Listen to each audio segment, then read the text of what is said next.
So in this video, I'm going to talk about my second proposed architecture, which I call DOPE 2.1. It's an iteration of the DOPE 2 version, which I described in the last video. So the main difference is it's again just like DOPE 2 in here. It's a single chain system, unlike DOPE original DOPE, which had two chain for one chain for affinity belief map calculation, one chain for affinity map calculation. This one has in DOPE 2 it has had only the main change was that I eliminated one chain and I wanted to calculate both belief maps and affinity maps using this single chain system. Now in DOPE 2.1, now I'm going to talk about 2.1 in here. So the main change is in this block. Let me again bring this up. Main change is in the internal structure of DOPE 2.1 in here for feature map extra two layers in here, and the internals of these layers, or more specifically these numbers. Let me just this like this. Okay, so in here in the DOPE 2 architecture, we had 10 convolution layers in here. We had 2 in here, 5 in here, 7, 7, 7, and all the rest are 7. So my idea was something like this, that in DOPE 2, my idea was that DOPE 2 had some sort of inefficiency in the design, and so did original DOPE architecture. So let me first bring up the analogy that I used. So we know that when we input a input image for to a convolution layer, and we have many layers in here, and eventually we calculate some sort of output. Usually the first few layers are used for calculating basic features like edges or corners or some other features like round shapes or something like that. So that's how, in general, how convolution neural network works. The first few layers compute the basic features. In the same analogy in here, if you look at in here, we are coming up, we are basically converting these 3-channel images into 128 channel images. These are definitely has more nonlinearity in them, and they do represent convoluted features. But once at this stage we can consider it as the input image to these 6 convolution layers. So see, these 6 convolution networks, they can be considered as their own individual convolution neural networks. This convolution network is of size 5, this is of size 7, 7, 7, 7, and they receive as input 128 channel input image. My hypothesis is that out of these 5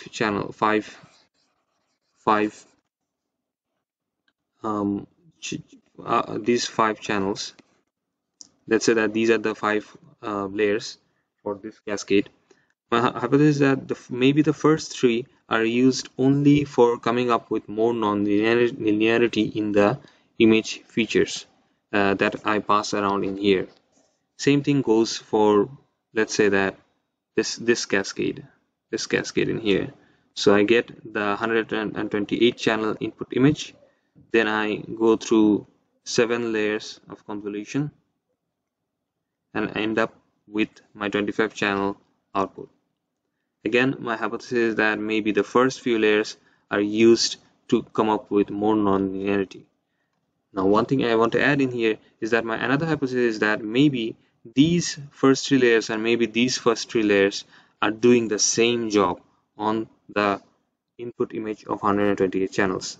So just like how convolutional neural network works, maybe the first few layers for each of these cascades are doing the same job over and 6 times, not once, 6 times. They're coming up with the same non-linearity in the input features. They're doing the same modification to the input features and to come up to this stage in here. So my hypothesis is that why do this 6 times for each of the cascades? these things 6 times in each of the cascades. Let's just take these convolution layers and these convolution layers which are doing the same job and stick it in here, so that for for the for the part of coming up with more non-linearity in the image input feature, we do that once in here, and then we only keep the rest in here, the rest of the convolution layers for each of these cascades, just for learning to come up with this 25 channel output. That's it. So I want to do this operation, this common operation, once in this block, not 6 times in each individual blocks in here in these cascades. So that's the idea. So in short, I will be working on this block. I will be extending it or fattening it, in short, just so making it more deeper, and I will try to make these guys less deep, all this cascade less deep. So that's what I am proposing in here. So in the original VGG architecture, again, one thing I have to add, on the original VGG architecture, this entire part was named as VGG. In my structure, I call only the parts that are collected from VGG as VGG. I named these parts as VGG, and I added a new section called feature calculation block, which instead of 2 as shown before, it now has 10 layers of convolution, not 2, 10 layers of convolution, so that we come up with a good amount of non-linearity in the features, in the input features. As a result, these input features that we are getting 128 channel are now have much more non-linearity in them compared to before in here, so that these cascades now have already the preliminary work that each of them did in the initial stages. So these already are very have more non-linearity in them. These cascades do not need to need layers for coming up with more non-linearity in the features. Just okay. So, and just as I have made it more wider than before, I've made these guys shorter than before. So instead of having 5 layers, now this has 4 layers of convolution. Same goes for here, 4 layers, 4 layers, 4 layers, 4 layers, and 4 layers. So now I have in here I have 10 plus 10 layers, and in here I have 4 into 6, 24 layers in here. 24, these 24 are coming up from this part, this entire part. This entire part is consisting of 24 convolution layers. So I end up with 44 layers of convolution. It's not much, but it is a sort of reduction, and it is a sort of interesting experiment that whether this hypothesis works, and whether the same analogy that I talked about, that how convolution layers work, that it gets as input and a 3-channel image, then it comes up with non-linearity, more non-linearity as it progresses. And does that same thing applies when it comes to working with 128 channel image?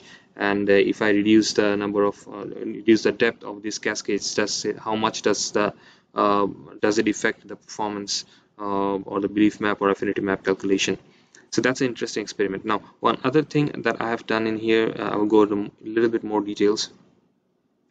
So if you look at in here, inside these original blocks, we had 512 channels in here, 512 channels at the output, and also I think the kernel size is not represented in here. All right, yeah, it is. Okay, another change in dope 2 from dope 2 is that if you look at inside the convolution cascades of 2 to 6, the kernel size is 7 by 7 by 128. and the padding was actually 2. So this actually increases the number of operations you do, or this actually increases the number of parameters you have to train. So I decided that okay, let's just keep it constant to 3 by 3 kernel size. So these kernels in here, another change from Cascade 2 to 4 is that they use 3 by 3 by 128 size kernels, 3 by 3 size kernels. Same thing goes from here. As a result, we have already reduced the number of parameters even more, because now I don't have 7 by 7 kernels, I have 3 by 3 kernels. So that also reduces the number of parameters in here, which I will show in the Jupyter notebook in the presentation. So that's all about Dope 2.1. I'm going to cover Dope 2.2 in the next video. Thank you.